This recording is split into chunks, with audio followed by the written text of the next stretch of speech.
लावांनियाव फैबाय थादों रायलायदों खोन्थादों माबायदि खालामनो नागिरदों नाथाय जोंहा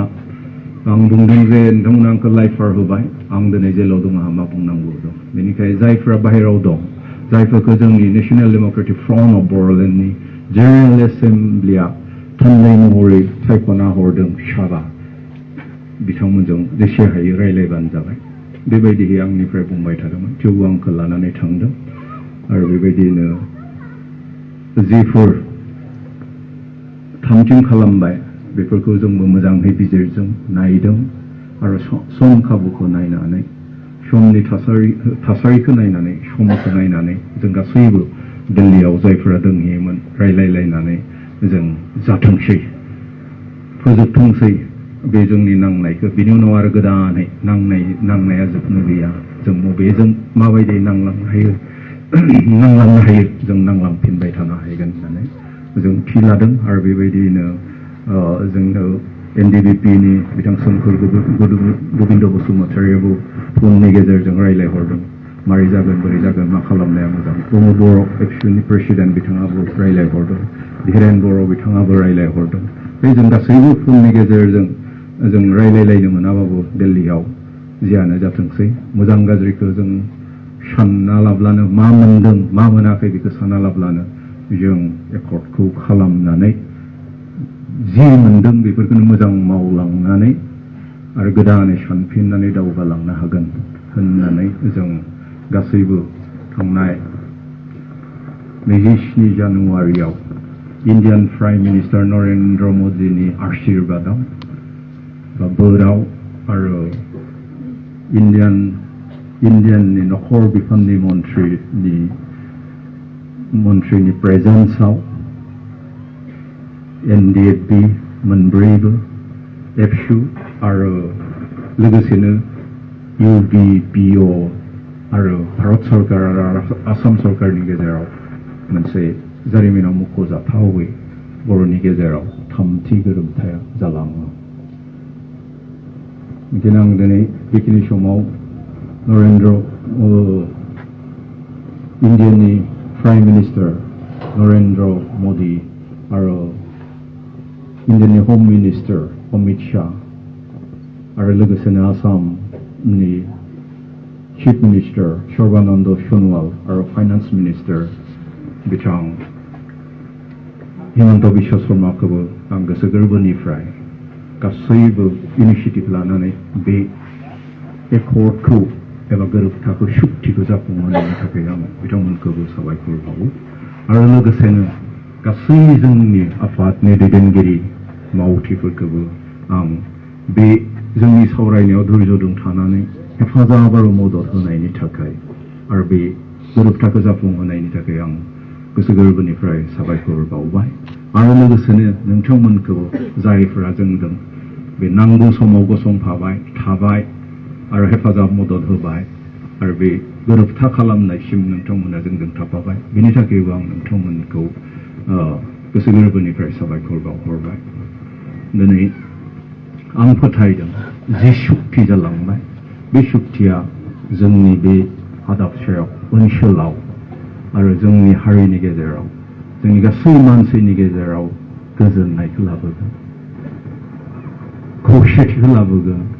आरो दावगानायखौ लाबोगोन होननानै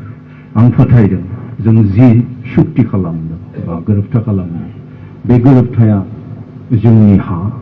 जोंनि मोन्थाय आरो जोंनि जि लुबैनाय आरो हास्थायनाय बेखौ रोखासिन खालामगोन बा रैखा खालामगोन फोथायदों बे एकर्डनि गासैबो लिरनायफोरखौ जुदि आसाम सरकार आरो सेन्ट्रेल गभर्नमेन्टआ जुदि रोखा रोखायै मावफुङोब्ला फोथायदों जोंनि बे बर'लेण्डआ जोंख्लाबगोन आरो जों दावगागोन मानसि महरै हारि महरै आं फोथायदों जों जोंनि हायाव जों जोंनि सिनायथि दं जोंनि साननाय हनायजों जों बे बुहुमनि बिखायाव खर' गोजौ खालामनानै बिखाखौ फोद्दा दैखांनानै जों थांनानै थानो हागोन होननानै जोबनायाव आं बेखौनो बुंनो लुबैदों गेदेमा रायजो राजा नोंथां सभारेनिटि मा बिलाय जों जेब्ला डिक्शनारियाव नायगोन बिनि ओंथिखौ अब्लाना जों नुगोन जे कमप्लिट इन्डिपेन्डेन्ट कमप्लिट जायफ्रानो माने गासैबो बिथिंनिफ्राय उदां बेखौनो सर्वभौम बा सभारेन होननानै ओंखाय जों दिनै गासैबो बिथिङावनो जों साफाबो सभारेन जानांगोन sovereign is not that sovereign is not something that it is given by others sovereign complete उदांस्रिखौ जों बिनानै गुबुननिफ्राय मोनगोन बे नङा उदांस्रिखौ जों गुबुननिफ्राय बिनानै मोनगोन बे नङा रावबो होआ जासिनानै लानानै रावबो बेखौ गावबा गाव हारसिङै थांनो थाखायबो गाव गावनो लानांगोन गाव गावनो बेखौ हास्थायनो बेनिखायनो दिनै जोंबो बे कर्टआव नेबाय थायालाब्लानो NDFB-नियाव नेबाय थायालाब्लानो एबसुनियाव नेबाय थायालाब्लानो BPF-नियाव नेबाय थायालाब्लानो सोरखारनियाव नेबाय थायालाब्लानो जों गासैबो उदां जानो हानांगोन उदाङै जों थांना थानो हानांगोन थामहिनबा जों जोंनि मेलेमजों जों थांना जों खामानि मावनानै गासैबो बिथिङावनो जों दिनै उदां जानो हानांगोन सासे जोंनि गथ'आबो गावनि बिमा बिफानिफ्राय उदाङै थांना थानो हानांगोन रांखावरिनि बिथिङाव बा गुबुन गुबुन राजखान्थिनि बिथिङाव जों उदां थांनानै थानांगोन अब्लासो जों दिनै उदां होननानै बुंनो हागोन दिनै जों बुंनो हागौ India is a sovereign country India दिनै सभारेन कान्ट्रि किन्तु दिनै इन्डियानि मानसिफ्रा मोनजायाखै मोनलोङाखै इन्डियायावनो बयनिख्रुइ बारा गथ'फोर दङ दिनै मोनजायैनि हामख्रम हुख्रम बेगें नुजोबनाय पृथिबीनि गेजेराव लाख लाखनि नङा कौटि कौटि गथ'फोरा दिनै मोनजाया माल निउट्रिसन बिगेस्ट इन दा वर्ल्ड सर्वभौम जानानै मा जायो जुदि बिसोर गथ'फोरा जुदि उदां थांना थानो हानायनि खुनु राहायानो गैया मोनजानायानो जुदि मोनजानो हाया दिनै जोंनि खेत्रआव जों बेनिखायनो दिनै आंनियाव आसा खालामालाब्लानो NDFB-नियाव आसा खालामालाब्लानो बा गुबुन गुबुन आफादनियावबो सरकारनियाव आसा खालामालाब्लानो जोंबो साफा बर'यै माबायदि सभारेन जानो हागोन स्वाधीन जानो हागोन उदां जानो हागोन थांनानै थानो हागोन जों बेखौ नाजागोन आरो जों जुदि साफ्रोमबो बर'आनो जुदि उदांब्ला थांनानै थानो हायोबा जोंनि मेलेमजों जोंनि मावनायजों जोंनि दांनायजों अब्लाना बे बुहुमाव जों दिनै जेरैखि जाया उदाङै थांना थानो आरो जोंनो होनांगौ